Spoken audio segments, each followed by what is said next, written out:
देखो, मैं एक आज को एक कहानी बता रही हूँ। कहानी नहीं, मैं मतलब एक अच्छी बात बता रही हूँ और ध्यान दे के मेरी बात को सुनना। ज़्यादातर बेटियाँ आओ, बेटी बहनों, आप ज़्यादा ध्यान दे के सुनना। देखो, ऐसा होता है जैसे आज मैंने रामायण में सुनाया था, पार्वती जी के माता पिता को जब नारद जी ने ये बताया कि तुम्हारी बेटी का नसीब कैसा है, कैसे नक्षत्र में पैदा हुई है। जैसे आजकल बच्चे होते हैं तो हम लोग भी दिखवाते हैं, आप लोग दिखवाते हैं, मतलब हमारा बालक कैसा है, कैसा नसीब है, पंडित जी पत्रा देखो। तो ऐसे ही हिमाचल के राजा मैना ने और मैनावती और हिमाचल राजा ने अपनी पुत्री पार्वती की पत्रा दिखवाई थी। तो नारद जी ने यही बताया कि आपकी बेटी सर्व संपन्न गुणवंती है, बहुत ज्ञानी है, अच्छी है, और इसको जो पति मिलेगा वो महादेव के रूप में बताए कि ऐसे मिलेंगे, नंगे उघारे, ऐसे नहीं कि शरीर पर ज़्यादा कपड़ा धारण, वो तो भैया ऐसे भूतन की तरह लगेंगे। तो ऐसी जब बात कोई पैसे वाले के घर में कहता है तो माँ बाप को लगता है कि मेरी बेटी इतने अच्छे घर की है और ऐसे बाबा जी के लिए जाएगी। लेकिन नारद जी ने ये समझाया कि पार्वती जी के लिए यही भोले बाबा ही पति चुने गए। आप कुछ भी कर लो, जो विधाता लिख देता है उस लेख को कोई नहीं मिट सकता है। तो उसी के ऊपर मैं आज आपको बता रही हूँ। जैसे जैसे मान लो कोई पैसे वाला है, उसकी बेटियां, जब माँ बाप, हम लोग, आप लोग अपनी बेटियों को अच्छी पढ़ाई लिखाई कराते हैं, बेटियां नौकरी करती हैं, तो बेटियों की बराबर का हम लड़का देखते हैं। आप सबके लिए मैं बता रही हूँ ये चीज़। जब बेटियों को लड़का देखते हैं तो लड़का भी, कोई माँ बाप ऐसा नहीं है कि अपनी बेटी को किसी भिखारी को या गरीब परिवार में दे दे। हर बाप, हर माँ ये समझती है कि मेरी बेटी अच्छे घर में जाए और मेरी बेटी को सुख शांति मिले, रोजी रोजगार बढ़िया चले, तो हमको भी अच्छा लगेगा। माँ बाप तो कन्यादान करके दे देते हैं, लेकिन बेटी जब दुखी होती है तो उन माँ बाप को पूछ के देखिए जिनकी बेटियां दुखी हैं। अगर जिसकी बेटी एक दुखी होती है तो वो माँ बाप अपनी और आगे की बेटियों के लिए और पड़ोसियों की, रिश्तेदारों की बेटियों के लिए यही समझाते हैं कि देखिए गुणवान बेटा मिलना, लड़का मिलना चाहिए, पढ़ा लिखा हो, नौकरी पे लगा हुआ हो। लेकिन मेरे भाइयों, माता पिताओं में, आप बेटियों के माता पिताओं को मैं एक बात समझाना चाह रही हूँ। इस कथा में जो आज मैंने रामायण पढ़ी है पार्वती के बारे में, उसमें भी नारद जी ने यही शब्द लिखा है कि विधाता का लेख कोई मेट नहीं सकता है। जो हमारे लिलाट पर लिख दिया जाता है उसे कोई नहीं मेटता है। मेरे भाइयों, मेरे पिताजियों, आप ध्यान दे के देखिए। हाँ, बेटी को अच्छे संस्कार दो, बेटी को अच्छे दहेज जितना बने उतना अपना दहेज दे के विदा करो, और ऐसा परिवार देखो जहाँ बेटी सुख पाए। एक गरीब, पैसा ही सब कुछ नहीं होता है। आप समझते हैं कि पैसा वाला हो, पैसा ही कुछ नहीं होता। मैं एक एक गरीब ऐसे घर में देख रही हूँ, एक एक बेटी नौकरी वाली, पढ़ी लिखी, खूब पैसे वाले की बेटी हैं और ऐसे घर में जाके रह रही हैं, लेकिन उनका नसीब, भरा घर खाली हो जाता है और खाली घर भर जाता है। ये हमारे नसीब की बात है, इसमें माँ बाप का कोई दोष नहीं होता है। बहुत सी बेटियां कह देती हैं पिताजी आपने हमारी शादी कर दी और लड़का पढ़ा नहीं है, हमसे कम पढ़ा हुआ लड़का है और नौकरी भी नहीं करता है, प्राइवेट नौकरी कर रहा है, और क्या है, महीने में क्या कमाता है, 10-5 हज़ार कमाता है, उससे हमारा क्या गुजारा होगा। देखियो बेटियों, मैं आपको एक चीज़ समझा रही हूँ, सब्र का फल मीठा होता है। अगर हम आधी रोटी पे सब्र करेंगे तो हमको एक रोटी मिल जाएगी। अगर एक रोटी को, हम आधी रोटी को छोड़ के और एक रोटी के लिए जाएंगे तो हो सकता है हमें ना एक मिले ना आधी। तो सब्र सबसे बड़ी चीज़ सब्र है। और आज बहन बेटियां अपनी चला चला के अपने मन मर्जी से शादियां कर लेती हैं, और जब अगर उन पर कोई परेशानी आती है तो किसी किसी के तो माँ बाप ऐसे होते हैं, दयालु होते हैं कि चलो कुछ नहीं, अब है तो अपनी बेटी, तो वो उनको हेल्प कर देते हैं।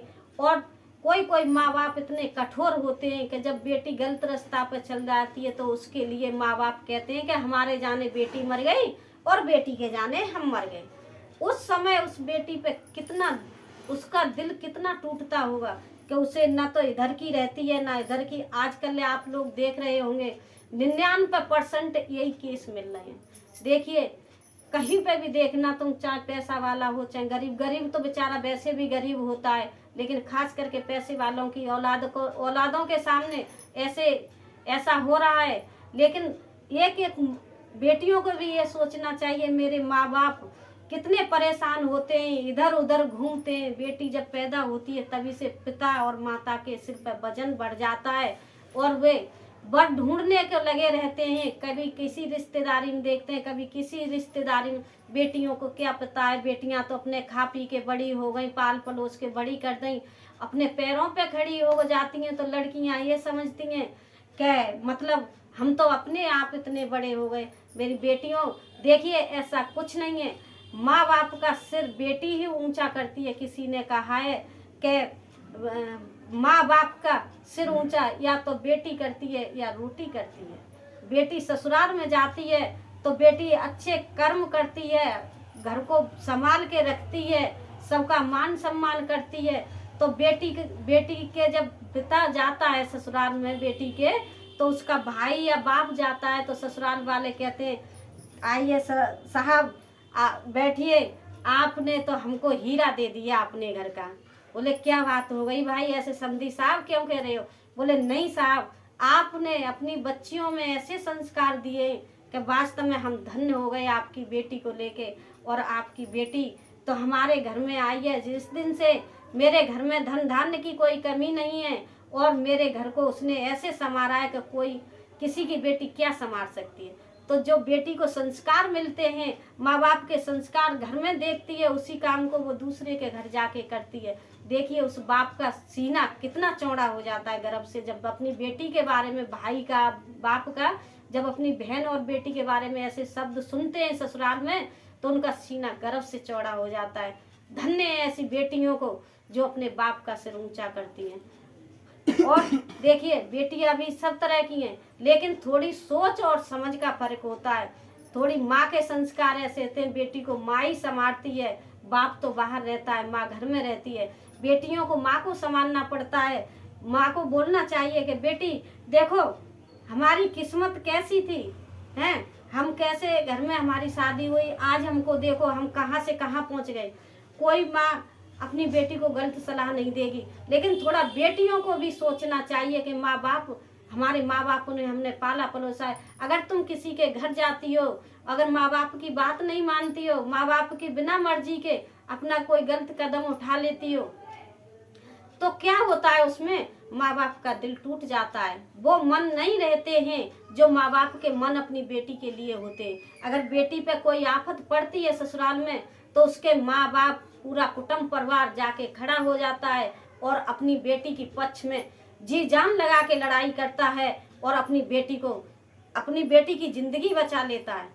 मेरी बहनों, मेरी बेटियों, ये चीज़ मेरे से पूछ के देखिए। मैंने ये सारी चीज़ मुसीबतें आज मैंने झेली हैं। आज भी मैं अपने भाई के घर पर बैठी हुई, मेरा भाई मेरे लिए, मेरी भाभी इतनी हेल्प कर रहे हैं, मकान भी बनवाया, उन्हीं के मकान में मैं रहती हूँ। मैं आप बीती कह रही हूँ मेरी बेटियों, मैं किसी और की नहीं कह रही हूँ। मेरे भाई ने मेरे से कहा था मैं सरकारी नौकरी वाले को शादी कर दूं, बेटा बता तेरी क्या मर्जी है। जब मेरी शादी की थी मेरे घर में कोई कमी नहीं थी, बढ़िया था, मेरे पति भी ठीक थे, लेकिन घर में आप जानते हो कोई ना कोई परेशानी। उस समय मेरे भैया और भाभी ने अकेले मेरे साथ लड़ाई लड़ी थी और अपनी ज़िंदगी पे खेल के और मेरी हेल्प की थी। आज मेरे भाई की बदौलत आज मैं यहाँ बैठी हुई हूँ, लेकिन समय का कोई पता नहीं है कब कौन सा समय कहाँ मोड़ ले जाता है। इसीलिए मैं बहनों बताती हूँ, अगर उस दिन मैं अपने भाई की बात नहीं मानती, कह देती भैया मुझे नौकरी वाले को कर दे, अगर मैं नौकरी वाले को चली जाती और नौकरी छूट जाती और मेरे लिए जो उस दिन मेरी परेशानी बनी थी, मेरे घर में वो परेशानी बनती, तो मेरे भैया भाभी मेरे साथ खड़े हो जाते, आप बताइए। लेकिन मेरे भैया भाभी की बात, मैंने अपने भाई की बात मानी। आज उसी चीज़ को लेके मेरे भाई ने मेरा साथ दिया है और साथ दे रहा है और देता रहेगा। मैं भी अपने भाई के लिए जी जान से तैयार हूँ। लेकिन मेरे पति बहुत अच्छे थे। आज अपने पति की बदौलत, मेरे पति की बदौलत मेरे भाई ने मेरा घर बहुत अच्छी तरह से संभाल के रखा है। मेरे एक बेटा है, मेरे पति और मैं अपने भाई के घर पर रहती हूँ। ठीक है, अब मेरी ससुराल में भी आना जाना सब कुछ हो गया। देखो समय निकल जाता है, बात कहने को हो जाती है, समय पे कौन किसका साथ देता है ये तो, लेकिन कमी किसी की नहीं थी, गलती किसी की नहीं थी, किस्मत मेरी किस्मत खराब थी। आज जो मैं वचन बोल रही हूँ, मेरे दिल पे हाथ रख के देखिए, मैं ये वचन बोल रही हूँ ना, बहुत दुखी हो रही हूँ मैं अंदर से, लेकिन आज मेरे पता नहीं मुंह में से निकल गया। मैं बेटियों को समझाना चाह रही हूँ, माँ बाप की बात मानो, माँ बाप जैसा करें ऐसा करो। और ऐसा कोई माँ बाप नहीं होता जो अपनी बेटी को गड्ढे में डाल दे। ये बात बहुत ध्यान से दिमाग से सोचो। बेटियां हो, किसी के घर जाओगी, कल आप भी माँ बनोगी, आपकी भी बच्चियां बच्चे हो, बेटी बेटा होंगे। आपको जब आपके बच्ची बच्चा होंगे तब आपको पता चलेगा कि घर परिवार कैसे चलाया जाता है, रिश्तेदारी कैसे चलाई जाती है। मेरी बेटियों, मैं आपसे हाथ जोड़ के विनती कर रही हूँ, मेरी इस बात पर ध्यान दीजिए, अपने माँ बाप की तरफ देखिए कि माँ बाप जो माँ बाप करते हैं सब कुछ अच्छा ही करते हैं, सोच समझ के करते हैं। लेकिन बेटियों, अपने नसीब पे चल के चलो। जिसने अपने नसीब, जो बेटी अपने नसीब पे चली है, कभी धोखा नहीं खाया है। जिंदगी और मौत अपने हाथ में होती है। उस समय मेरे पे ऐसा समय था, अगर मेरी जगह कोई और बेटी होती ना, मर के अब तक दोबारा इतनी बड़ी हो गई होती। मेरे भाई से पूछिए, मेरी भाभी से पूछिए, मेरे परिवार से पूछिए, मैंने कितने कितने दुख झेले, लेकिन कभी मैंने हिम्मत नहीं हारी। क्यों? कि मुझे बल था अपने भाई का, और बल था, है और रहेगा। मेरे जैसा भाई मैं चाहती हूँ, मेरे जैसा भाई भाभी सब किसी को मिले। जैसे मेरा भाई है ना, ऐसा मैं जानती हूँ कि बहुत कम मिलेंगे। हैं, ऐसी बात नहीं है कि भाई नहीं है, लेकिन जो मेरे साथ किया है उसे मैं जिंदगी भर मरते दम तक नहीं भूलूंगी। बेटियों, ध्यान देना इसी चीज पे। मैं अपनी बीती कहानी सुना रही हूँ, इस बात को अगर ध्यान से सुनोगी, समझोगी, कभी मेरे भाई से मिल के देखना और मेरी भाभी से मिल के देखना, पूछ के देखना जो शब्द मैंने बोले ये गलत है सही है। आज कोई किसी का नहीं होता है, सब पैसे वाले के होते हैं। लेकिन हाँ, अगर जो बेटी अपने संस्कार से चलेगी तो उसके साथ सब कोई खड़ा हुआ है। उसके पीहर, बेटी का बल पीहर से पीठ भारी होती है, और जो बेटी अपने पीहर में बिगाड़ लेती है उसका कभी कुछ नहीं होता है। क्यों? क्या ससुराल वाले भी उसको दोषी ठहरा देते हैं। ये अपने भाई की, अपने बाप की नहीं हुई तो और किसकी हो सकती है? तो दोनों पक्षों को मिला के रखिए। ये लड़ाई झगड़े तो हर घर में, कितना भी पैसा वाला हो, कितना भी गरीब आदमी हो, हर किसी के घर में ये लड़ाई झगड़े चलते हैं। लेकिन घर को, जिसने घर को संभाला है उसको धन देवी कहते हैं, और जिसने नहीं संवारा है उसको क्या कहते हैं आप सब जानते हो।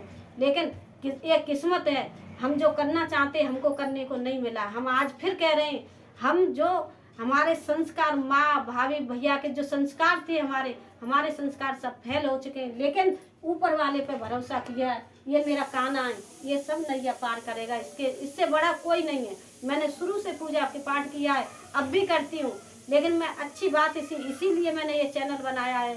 देखिए, इन बातों पे ध्यान दीजिए। आजकल ऐसी बातें को लोग बाग नहीं सुनते, लेकिन आप अगर सुन के चलोगे तो ये बात गलत नहीं है, ये सत्य बात है।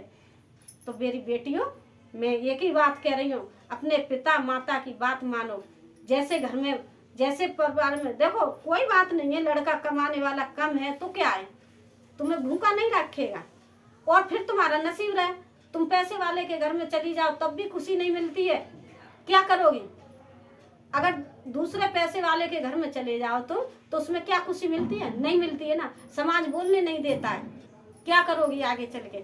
चाहे तुम लाख करोड़पति अरबपति की हो जाओ, लेकिन फिर भी समाज क्या कहता है? अरे उसकी बेटी ने ऐसा किया। तो बेटियों, ये देखो, बाप को सिर नीचे नहीं, बाप का गर्व से सिर ऊंचा होना चाहिए। कोई कहे हाँ किसकी बेटी जा रही है, फलाने सिंह की बेटी जा रही है, इसमें ही हमारी भलाई है। अच्छा, आज मैं इतना ही बताती हूँ, ठीक है? मेरे दिमाग में टेंशन सी बन रही है। धन्यवाद। मेरे वीडियो को सोचें, समझें ध्यान से, और लाइक करें, सब्सक्राइब करें, आगे को बढ़ाएं। ये जहाँ जहाँ तक पहुँचानी है ये बात सब जगह, हर जगह पहुँचाइए, जो बेटियों के दिमाग में भर जाए। धन्यवाद।